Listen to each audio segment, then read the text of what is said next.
Hello everyone, आज हम लोग पढ़ने वाले हैं पोएट्री सेक्शन का poem 2 song of my self, जिसका सेकेंड पार्ट लेकर आए हैं subjective type question answer. Right, आपको समझना है सब्जेक्टिव क्वेश्चन आंसर इस लेक्चर में।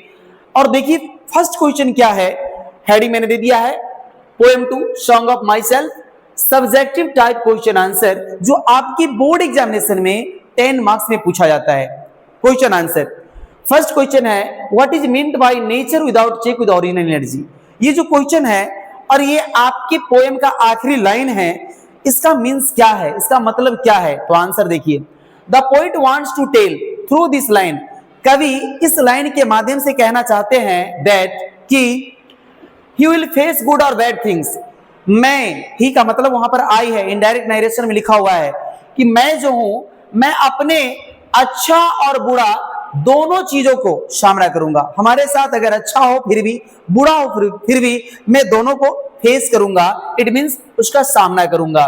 बिकॉज क्योंकि ही हैज ओरिजिनल एनर्जी, क्योंकि मेरे पास ना एक मूल ऊर्जा है, वास्तविक ऊर्जा है। किसी काम को करने के लिए मेरे पास ओरिजिनल ऊर्जा है।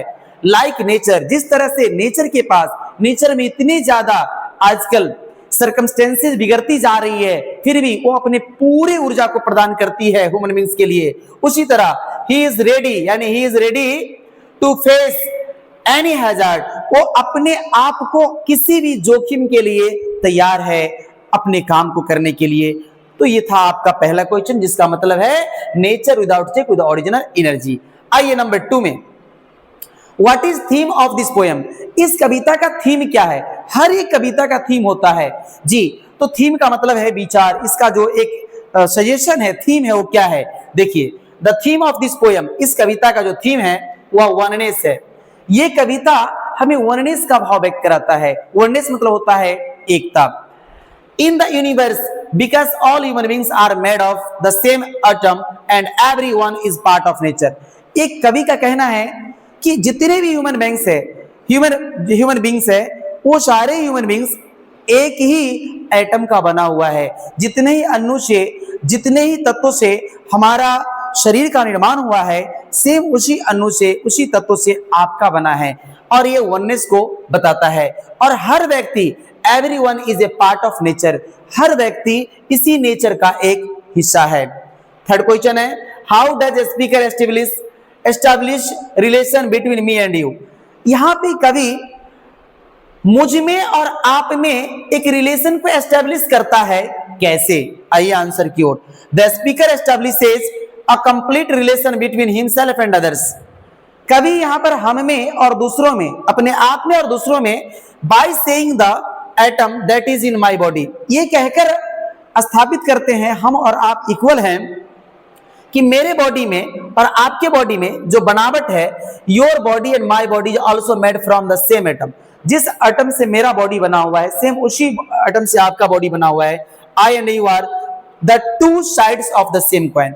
आई एंड यू यानी मैं और आप, हम दोनों एक ही सिक्का के दो पहलू है। इसीलिए कभी यहां पर आई और यू के बीच में एक संबंध स्थापित करता है कि हम दोनों इक्वल है।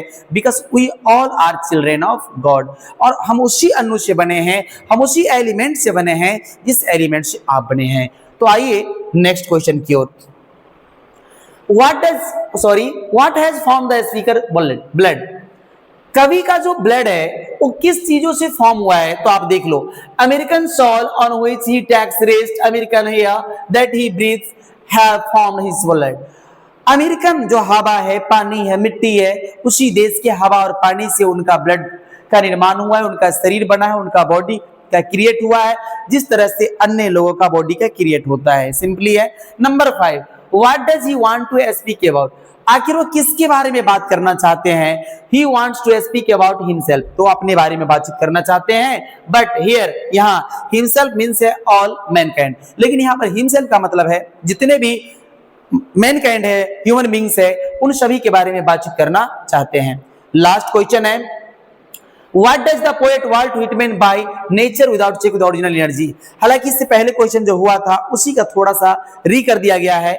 द पोएट, जो पोएट है कौन? Walt Whitman, wants that nature should speak to him in the its original form।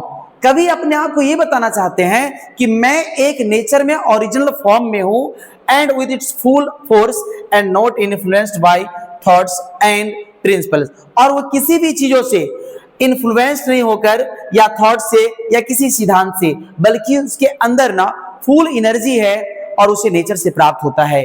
तो ये था इसका क्वेश्चन आंसर।